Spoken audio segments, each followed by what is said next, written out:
Okay, in this last lecture, we're going to be talking about the English Revolution, from the Restoration Monarchy to the Glorious Revolution. But before we begin, let's take a look at this poem here.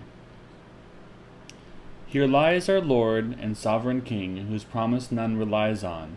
He never said a foolish thing, no ever did a wise one.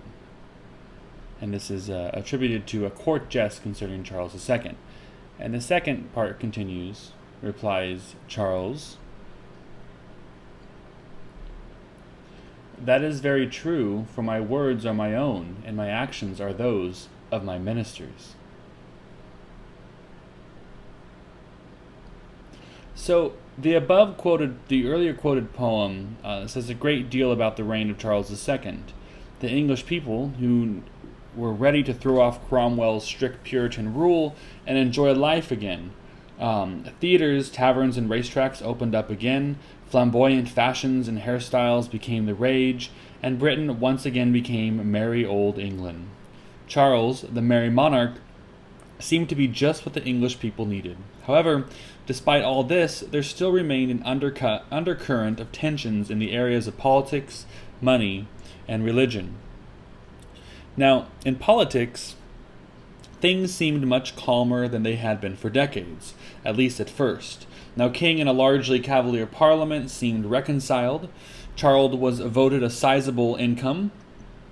The army was paid off, and most of the crown's enemies from the Civil War were granted pardons. However, many of the old tensions between king and parliament still existed. For one thing, the Restoration not only restored the king, it also restored Parliament. It also restored Parliament.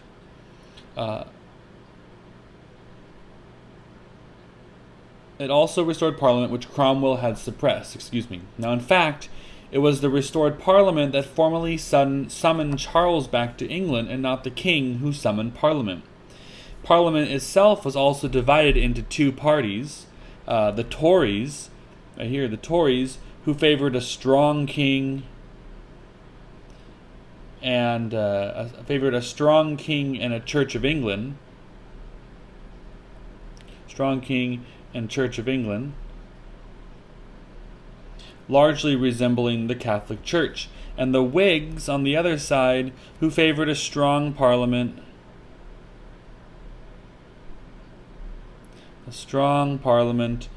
and a more Protestant church and ritual, and Protestant. Kind of going back to our Protestant Reformation ideas here. Now, as where money was concerned, England's wealth rapidly was growing.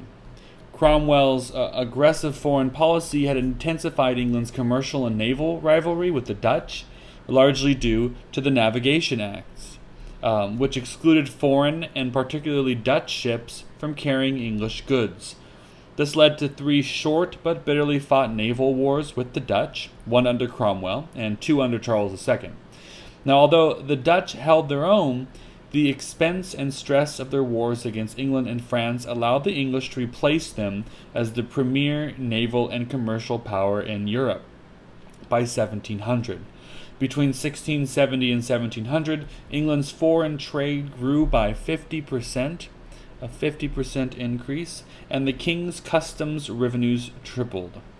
So the king's customs were now 3 times as much. A big jump. Despite this new prosperity, Charles's allowance from Parliament still could not satisfy his extravagant personal style and style of living. Now, instead of letting this lead to a clash with Parliament, as had led to the Civil War in 1642, Charles neatly sidestepped Parliament by signing the secret Treaty of Dover. A secret Treaty of Dover. In this Treaty of Dover, he signed with Louis XIV, which gave Charles a handsome pension in return for the promise to turn England Catholic when the time was ripe. Now, concerning religion, Charles II was sly enough to keep to himself his beliefs in the divine right of kings and the Catholic faith. Although he did not openly profess the Catholic faith until he was on his deathbed, he did restore lands confiscated since the Civil War to the Church, the Crown, and the nobles. He also restored the power of the Church of England, re-establishing the church courts and persecuting anyone, especially Puritans, not conforming to the church's doctrines. Now, much more unsettling was the fact that Charles had many children, but none of them were legitimate. Now, that left James, Charles's brother. So James is the brother of Charles. He didn't have enough legitimate children. So it left James, his brother, and who also happened to be an avowed Catholic, next in line for the throne. Now this alarmed the Puritans, who put pressure on Charles to disinherit his brother. Now Puritan pressure intensified with the Titus Oates Popish plot. The Popish plot. A preposterous rumor that the Jesuits were plotting to kill Charles and massacre all the Protestants in England. Now this led to 2 years of anti-Catholic persecutions and even hysteria, which put Charles in a very awkward position since he did not want to be exposed as a papist himself. Now, rumors of his funds from France made his position that much more delicate, and in the end, the slippery Charles managed to avoid disinheriting his brother. He even ruled without Parliament the last few years of his reign, getting by on his subsidies from Louis XIV. But by Charles's death in 1685, it seemed the king was as strong as ever. Now, as strong as the new king was, James II, as he may have appeared actually, he wasn't that strong, there was no way he could undo the changes of the last 80 years. Charles II was a capable monarch, quite adept at handling the Whigs. Unfortunately, James had nearly all the qualities to ensure getting himself dethroned, being bigoted, stubborn, and quite inept. Now, his worst mistake was his open preference for Catholicism. He suspended laws keeping Catholics out of public office, and even recruited Irish Catholics for his army. Now, when his own bishops tried to advise him to reconsider his openly favoring Catholicism, he jailed 7 of them in the Tower of London. Even the Tories came to fear the king's religious ways more than they did the Whigs' political views. Finally, they joined with the Whigs in inviting James's Protestant daughter, Mary, and her husband, William, the Prince of Orange, to come from Holland and dethrone James. Now, what followed has been known ever since as the Glorious Revolution, partly for being virtually bloodless, except for James's nosebleed, but mainly for what it accomplished. William and Mary's Dutch army landed unopposed and marched to London. James's army deserted him, and he fled to France. Now, royalty and Parliament then came to an agreement whereby William could use England's resources to help stop Louis XIV's drive to dominate Europe. In return, William and Mary guaranteed Parliament's rightful place in the government and signed the English Bill of Rights. English Bill of Rights, a precursor to our own United States American, or our own American Bill of Rights. Now, this assured Englishmen such liberties as free speech. So we have free speech that's guaranteed, free elections, no imprisonment without due process. So we have due process of law, of the laws of law. No levying taxes, so taxes from Parliament only, which is very important during this time period when the king was constantly trying to get Parliament money, or money from Parliament, or trying to sidestep Parliament. And in addition, the king agreed to call for new elections every 3 years. The king could still formulate policy and name his officials. However, the balance of power had definitely shifted in favor of Parliament, especially since it controlled the purse strings. Now, money was only granted 1 year at a time, which meant the king would have to call Parliament each year just to have the cash needed for his policies. Now, the new government, where even the king was subject to the law and certain legal procedures and ruling, is called constitutional monarchy. So a constitutional monarchy. Again, this is where, so that's the definition, where even the king was subject to the law and certain legal procedures.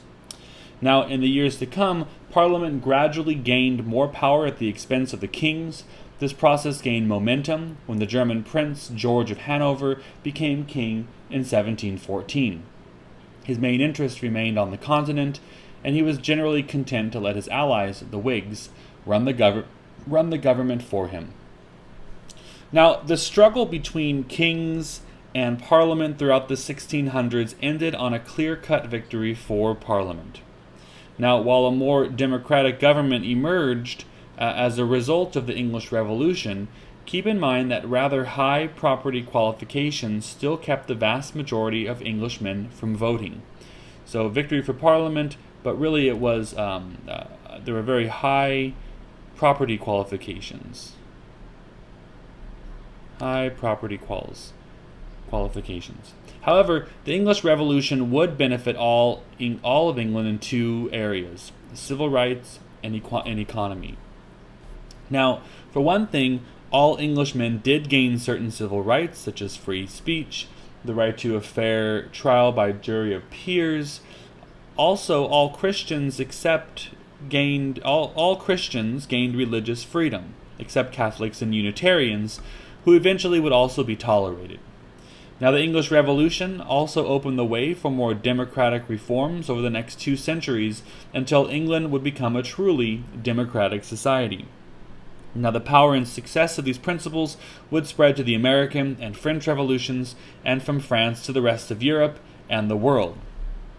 Now, economically, the English Revolution saw the triumph of capitalism in England. So, capitalism was triumphant. Capitalism.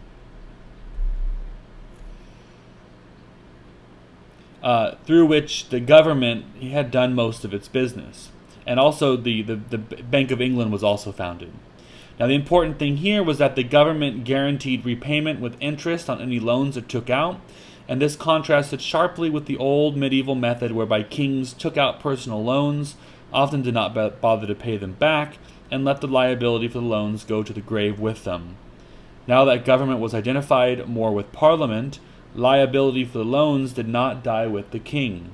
Therefore, people were more willing to loan to the government money since they knew they would get it back with interest. Now, since the government was largely run by hard-nosed middle-class businessmen rather than extravagant nobles with no sense of the value of money, it would use these loans wisely by investing them in business and new industries. Now, that in turn would improve the economy, which not only could pay more taxes, but also invest further back into the Bank of England, which could invest even more money in economic development, and so on. Therefore, England, along with the Dutch Republic, was one of the first modern states to operate at a profit rather than in chronic debt, and as a result, England would be the birthplace of the Industrial Revolution in the 1700s, a factor that would make Europe the dominant culture on the globe by 1900.